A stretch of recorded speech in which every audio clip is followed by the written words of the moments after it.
Ohio State's running back dilemma might be getting more clear because coming into fall camp, I said this was one of the biggest questions that I had about the Ohio State offense. It wasn't anything to do with quarterback, not wide receiver. I mean, I did have questions there because I did one question for every position group, but running back was one of my biggest questions on the entire offense, and that is with a 1,000-yard rusher coming back to the team with Bo Jackson, who had over 1,000 yards last season. And then camp started, and Isaiah West was getting almost all of the first team reps. Bo Jackson was working behind him, and suddenly the question got even bigger. Was Isaiah West actually taking this job? Was Bo Jackson getting pushed out of the RB1 role? Was Ohio State going to spend 2026 trying to figure out a backfield rotation instead of having one it could actually trust? Well, a couple weeks into fall season camp, and I think the answer is starting to become a lot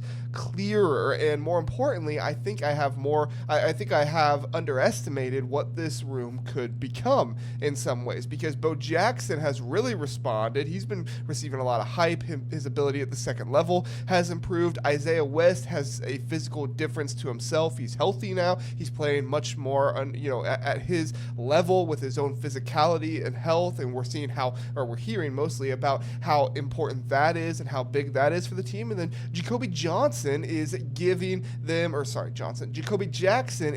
them something they didn't have. And Arthur Smith may have enough different pieces here to turn what looked like a weakness into one of the more interesting parts of the offense. And that's what we're talking about today. I'm John Rhodes with BuckeyeHuddle.com. We will find deep Ohio State coverage, elite recruiting intel with none of the toxic noise. So let's start with why I was maybe not worried, but just kind of questioning the running back room and stuff like that in the first place, because I didn't think it was going to be as simple as Bo Jackson, RB1, we're done, wash our hands of it. I don't want to rewrite history just because camp hype was starting to roll in. Ohio State ran for about 154 yards per game last season, and they ranked 72nd nationally, and that's with what I would consider a pretty underwhelming running back group, especially when you have multiple guys that, James Peoples, he was supposed to be a really big contributor. CJ Donaldson, he was maybe not supposed to be, but there was kind of reliance that he would kind of be your lead back. And then Bo Jackson, he comes in after a few games of not starting, and he ran for over 1,000 yards, almost 1,100 yards as a true freshman. And that's impressive what Bo Jackson did, but Ryan Day himself basically told us good is not the standard. And Ryan Day is very hard on his running backs, going all the way back to Tony Alford. He is not somebody who is easily impressed, easily appreciative of that group. Thankfully, you have the right kind of coach now in that room with Carlos Loughlin, who doesn't take that as, like disrespect, like I think another former running back coach under Ryan Day did, but he takes it as a challenge. And if you're the running back at Ohio State, your expectation is to be one of the best, if not the best running back room in the country. And Carlos Loughlin is taking on that challenge every single year. And when you watched Bo Jackson last season, the issue wasn't whether he could play. Of course he could play. He had good vision. He had good cut ability. He was somebody that was able to burst and accelerate well. Of course he could play. The issue is what happened after the first 5 or 6 yards. Because of his burst, he was able to hit holes and change direction very well, but unfortunately he didn't have the top end speed to be able to get away from every defender. Could he consistently make the safeties miss was also another thing. Could he hit the home run? Could he take a well-blocked 12-yard run and turn it into a 50-yard run? Those were things that Travion Henderson, you could rely on him doing, at the very least being able to get to the second level. When he gets to the second level, having the opportunity to be able to put a move on a guy and then use his speed to get by everybody else. Bo Jackson didn't really display that last year, and that's what Ohio State needs more of this season, with more of the explosivity and for them trying to have bigger plays. And Day has acknowledged that some of that second level ability simply did not show up enough on the film last season. Then you had Isaiah West, and I like Isaiah West. I liked Isaiah West last season, but as we found out, he had an injury, missed spring camp because of it. I thought he was too good to just be treated like some ordinary backup, but he only rushed for 310 yards last year, and that's not enough evidence to say, okay, problem solved, we got a championship backfield now. Both he and Bo missed spring football. Jacoby Jackson was an experienced transfer, but not some gigantic portal acquisition. Everyone, expected to come in and transform the position. Legend Bey was exciting, but still learning to be a college running back. So yes, I had questions, and then camp opened, and things got weird, I guess you could say. Everybody thought Ohio State's running back depth chart had flipped when Isaiah West started camp, getting roughly 90% of the first team reps. And I understood why. Bo Jackson was the 1,000-yard returning starter, and suddenly he's working with what looked like the second team, while West is taking almost every rep with the ones. Of course, we're going to talk about that. I did, but I think we understand it better now. Isaiah West's rise was real. Bo Jackson getting past was probably not, exactly that real, because once Ohio State got into the first major scrimmage, the reports and people talking about everything, and you read some of it, you heard some of it from me here at Buckeye Huddle, the YouTube channel, dramatically changed some things. Bo wasn't struggling. Bo was reportedly one of the best players on the field, not named Jeremiah Smith. He ripped off a long touchdown run. Ryan Day specifically praised his reads, how he's hitting the hole, and most importantly, the exact part of his game Ohio State challenged him to improve was what happened at the second level. So the story wasn't Isaiah West stole Bo Jackson's job. The story may have been Isaiah West pushed Bo Jackson, and Bo Jackson answered the call. And if that's what happened, Ohio State didn't create a running back controversy.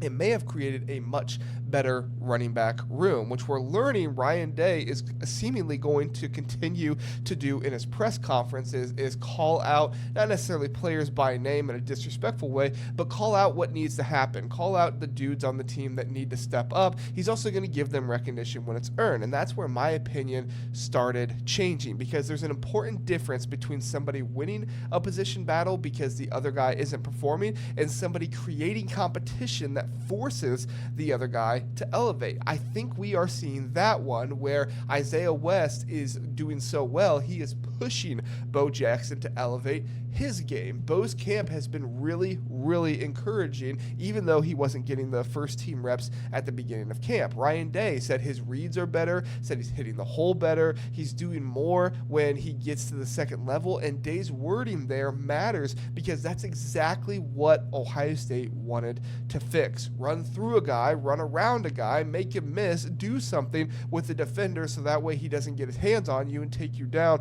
right then and there, or slow you down enough to be able to get somebody else to take you down. Last year, too many runs ended where the blocking ended. This year, at least in camp, they're apparently beginning to see the runner create yards himself. And Day didn't hide from the caveat there either, that it's practice and it doesn't count yet. I agree completely that he's not trying to hide behind that. Nobody gets to hang a banner because somebody broke a long run in August scrimmage, but we're also evaluating whether a weakness is changing to become a strength for, number one, this team, but also, number two, for the player who Bo Jackson is. And to do that, you're looking for evidence that the weakness is being corrected. This is that evidence that we need. But here's where this gets even more encouraging, because Bo responding doesn't mean the Isaiah West story just went away and it's all over. That's the part that I think it matters most in this whole scenario, because if this were just like Bo got his job back, I wouldn't be nearly as excited. Instead, Isaiah West might be a completely different player physically than the one we watched last season. Here's the Isaiah West detail that completely changes how I look at Ohio State's backfield. He said he played around 208 pounds last year. He's about 220 now, and according to West, that's about 12 pounds of muscle. Normally, when you tell me a running back put on that much weight, my first question is whether he lost some explosiveness or something like that. But West says the opposite for him has happened. He feels stronger, he feels faster, he feels more explosive.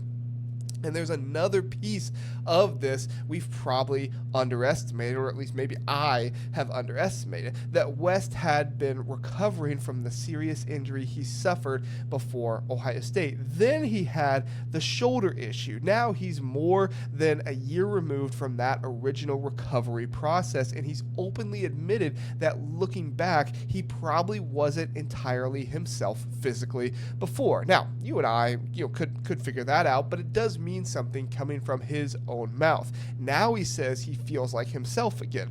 That truly does matter for a guy to say that, to acknowledge that, because I entered camp asking whether Ohio State had one championship level running back, and I'm starting to wonder whether that's the wrong question. Maybe Ohio State has a 1,000-yard returning back who is improving, and a second back whose body is finally allowing him to see the player Ohio State thought it was recruiting, and that is a very different thing than the way we were looking at it at the beginning of camp. And I don't think Bo and Isaiah have to be the same player. Actually, I'd rather they aren't the same player. Isaiah himself described Bo as the faster back, a slasher, a guy who can hit it and go. West sees himself as explosive too, but maybe in a slightly different way. Contact balance, tight spaces, turn 3 yards into 6 yards, turn 5 into 12, and that's useful because Arthur Smith doesn't need Ohio State to find Quinshon Judkins and Trevion Henderson. That's an unfair standard. And I know I've said on this show before that I could see Isaiah West being utilized kind of like a Quinshon Judkins and Bo Jackson kind of being like a Trevion Henderson.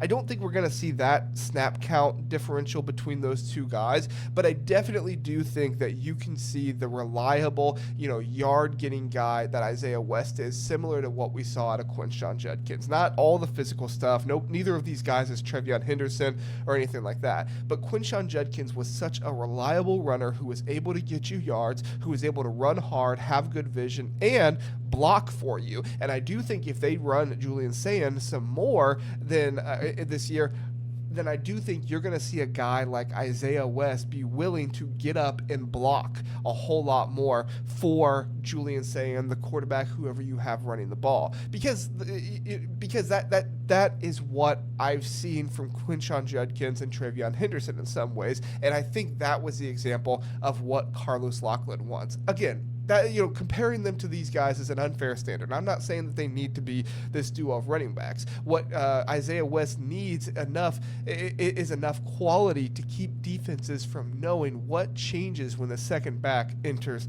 the game. And now you start imagining what this looks like. If Bo gets 12 to 14 carries, Isaiah, if he can get 8 or 10 carries, maybe one has the hot hand and you ride him, maybe game flow changes it, and perhaps the most interesting possibility is that both of them are on the field together. We saw that with Quinshon Judkins and Trevion Henderson at times, and it was something that was very effective. There has already been discussion around the idea that Arthur Smith could use more two-back looks this season, something Ohio State has barely leaned into in the Ryan Day tenure. Like I said, we saw it somewhat with Quinshon Judkins and Trevion Henderson, but still was not a main piece of the offense. Now, if you think about that with the offense that they're building, you have Julian Sayin at quarterback, Jeremiah Smith on the outside, the other receivers Ohio State has, a tight end, Bo Jackson, Isaiah West. You motion West out. Does the linebacker follow him? Does the safety rotate? Is Bo getting outside zone? Is West completely, coming back after the formation? Is it play action? That's the advantage of having different backs instead of just trying to identify which guy deserves 25 carries. And then there's Jacoby Jackson, who we talked about a little bit earlier. He might be the piece that makes me even more comfortable with the room, because when Ohio State added him, I don't think most fans looked at him as that move and thought like championship changing portal pickup or anything. I certainly didn't see him as that. I saw him as a nice piece that was going to help out the room. And I think Ohio State saw him the same way. They're not asking him to come in and be the RB1. They're asking him to come in, use his experience, give them another natural running back. He's got good hands. He's got good vision. He reportedly had a good scrimmage. He sheds his black stripe, and people in the program have been pretty direct that Jacoby is going to play this season. Now, again, what does that look like? Maybe it's goal line. Maybe it's short yardage. Maybe it's split back formations. Maybe he's just the guy who allows Bo and Isaiah to stay fresh during a 15-game season. That doesn't sound, like the sexy idea like that, but it does truly matter, because one of the mistakes we make when evaluating the running back room is asking who's the star. Sometimes the better question is, how many situations can this room answer? If you need speed, maybe it's Bo. If you need a physical complementary back, maybe it's Isaiah West. If you need an experienced veteran who can handle a role in a pinch, maybe it's Jacoby Jackson. Need something weird and explosive? There you got Legend Bey, right? And I'm not ready to put Legend into some, major weekly workload yet. He's the type of guy that I think you'll probably see him get around 4 or 5 carries a game. He's going to probably line up out wide. He's probably going to line up in the backfield. He's still learning his position, but I do think he is a guy that you have to get the ball in his hands. I've heard things going on at practice where Legend Bey just kind of like is in one spot, and then you turn your head for 2 seconds and boom, he's in another spot, because he just has that agility, that ability to be able to get away from the defenders. Ryan Day has said that, if he keeps improving, he's going to see the field. But Day has also talked about his explosive plays and what kind of weapon he could eventually become. That's the luxury that this running back room has. Ohio State doesn't need Legend Bey to save the running back room. They can develop him. They can find specific ways to use him. They can motion him. They can get him the ball in space. And if he becomes more than that, that's great. I mean, that's just like bonus money. Imagine winning the lottery and somebody's like, here's some, bonus money on top of that. If that happens, that would be phenomenal for the Buckeyes. I came into Ohio State's fall camp believing running back was one of the biggest offensive concerns on this roster, and I still think that was fair. Ohio State finished 72nd nationally in rushing last season. Bo Jackson had a good freshman year but needed more explosive runs. Isaiah West had flash but hadn't proven it over a large workload. Both missed spring, and Ryan Day himself said the room needed a great preseason. But look at what's changed. Bo Jackson has apparently responded to the challenge and is starting to create the explosive plays Ohio State needed from him. Isaiah West has grown. He's 220 pounds, says he feels faster, more explosive, finally feels like the complete back who is himself physically. Jacoby Jackson is giving them an experienced third option, and Legend Bey is producing explosive flashes without having to carry the room. So I am kind of changing my evaluation here a little bit. I'm not ready to call the Ohio State running backs elite and like the best position on the roster yet or anything like that. They have to prove themselves, and they have to, big test to prove themselves will be Texas on September 12th. But I do look at this room today and see the same problem I saw entering August. I do not see the same problem. I do not see the same problem that I saw entering August. I see something much more dangerous. I see competition that is actually possibly able to fix a lot of the issues that I may have interpreted were going on. And Texas is the test. That's where all of this matters. Not Ball State, not the August scrimmage, in Austin, because Arthur Smith's offense is going to need the running game to protect Julian Sayin, especially on the road, especially against a quality defense. You don't want Sayin dropping back 45 times because Ohio State can't generate anything consistently on first down. You want 2nd and 5. You want linebackers stepping forward. You want play action working. You want Jeremiah Smith getting one-on-one opportunities, because the defense can't just spend the entire afternoon terrified of the passing game. And this is why the running back conversation matters more than simply deciding whether Bo or Isaiah gets announced as the starter. Ohio State doesn't need to win the depth chart press conference or anything like that. It needs to win first down. And Arthur Smith's philosophy sounds almost perfectly built for what this running back room is becoming. Isaiah West talked about Smith simplifying things. They're not trying to have 1,000 different plays. They're trying to be really good at the things they run. Wide zone, tight zone, get downhill, be brilliant in the basics.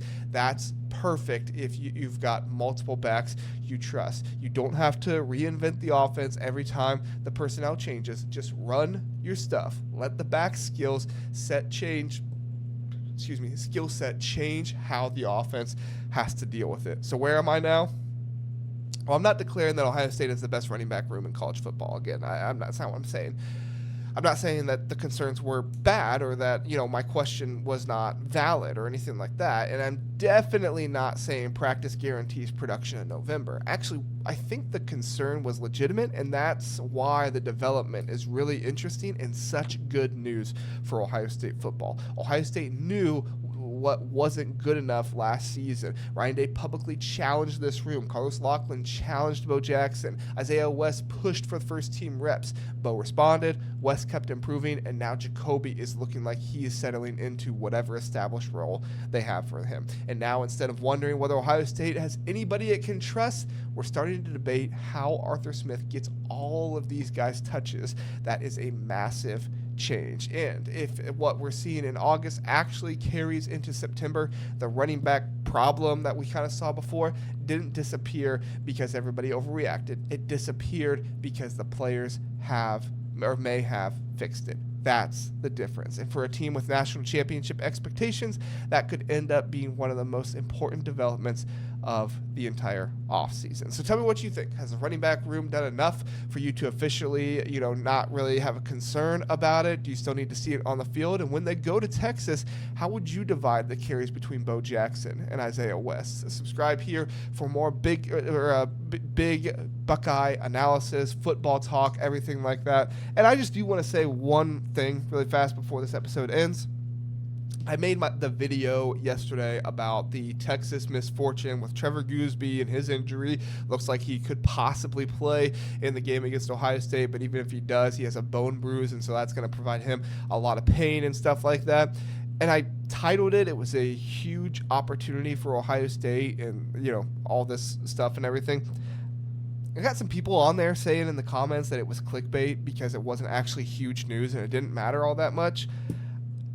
Can we just be honest? What is huge news and what is not? I mean, come on, people. Like, it is definitely huge news if there is news coming out about the status of the left tackle who is a projected first-round pick of one of the most difficult teams that you're going to play. In fact, the most difficult team you're going to play in the out-of-conference when you travel to their stadium in week 2. That is absolutely huge news. This idea that it wasn't actually huge news and it was clickbait or anything like that, it's just completely ridiculous. This is not a channel that's trying to clickbait you. This is not a channel that's trying to get you to click on something and it doesn't actually mean anything. All this stuff does mean something. And for a lot of people, yes, you consume a lot of Buckeye media, and I appreciate that you consume it here at Buckeye Huddle as well. But let's be for real. If something is huge news, we are going to talk about it, and sometimes we will reference it as huge news, and sometimes we won't reference it as that in the title and on the thumbnail and stuff like that. It is what it is, but can't control what you're going to think. Just want to say my 2 cents on that and say my 2 cents on everything else that's going on with the Buckeyes, as I always do every Sunday through Thursday at 7 p.m. here on the Buckeye Huddle podcast, either the podcast feed or the YouTube channel, youtube.com/Buckeye Huddle. We so much appreciate you being here, listening, and watching. Have a good one, and we'll see you next time.